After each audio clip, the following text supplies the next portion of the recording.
Welcome back to the FNS Development Training Series. In the last video, we explored the structure of the task folder and learned what each file is responsible for. Now, we're going to zoom in on one of the most important parts of your backend, your API routes.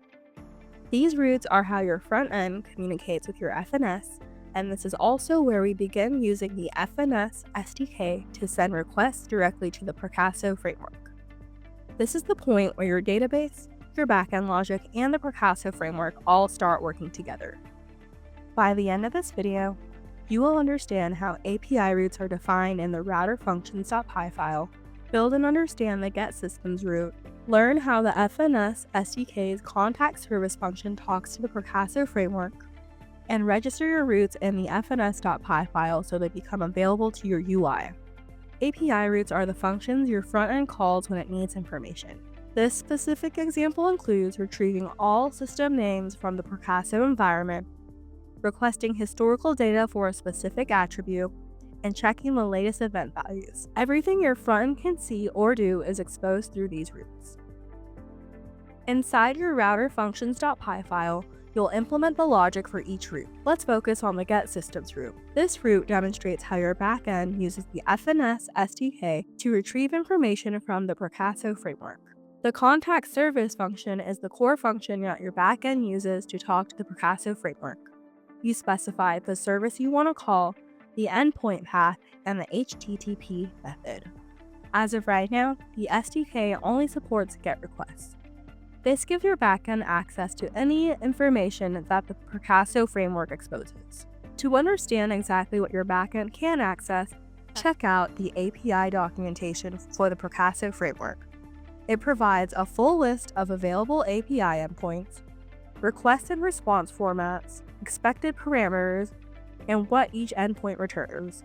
If an endpoint is listed in said documentation, your backend can reach it through the contact service function. All API calls made through your FNS must be executed by a logged-in user with the appropriate permissions. When your backend uses the FNS SDK to call the ProCaaSo framework, the request is authenticated using the current user's credentials. This ensures that your application can only access data and services that the user is authorized to use. In addition to consuming existing ProCaaSo endpoints, you can also define your own permission scopes for the API routes that you create. This allows you to control which users are allowed to access each custom endpoint and enforce security rules that match your application's needs. We'll take a deeper look at defining and managing permissions in a later video. After receiving a response, the systems are stored using the storeRetrieveSystems function. This writes each system name to your systems table, aka the table that you created in your first migration. We'll go over this function in the next video. The cleanup data is returned so that the UI can display the list of systems. And this is your first example of using the FNS SDK, connecting it to the ProCaaSo database, and eventually displaying it to your front end. Next, let's touch on the getHistoricalData function. We won't go in depth here, but briefly, this route accepts attribute IDs from the front end, builds a query URL, calls the stream service using the contact service function, and returns the time series data for that specific attribute. This is another example of using the FNS SDK to fetch data from the ProCaaSo framework.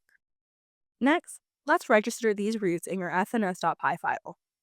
Inside the setup server function in fns.py, each route is registered. Once registered, these routes become accessible to your front end, just like any API you build in a traditional fast API application. And that wraps up your first set of backend API routes. You now have endpoints that can call the ProCaaSo framework using the FNS SDK, store data in your database, and return information to your UI in real time. In the next video, we'll take things even further by subscribing to live system events and saving those updates in your database.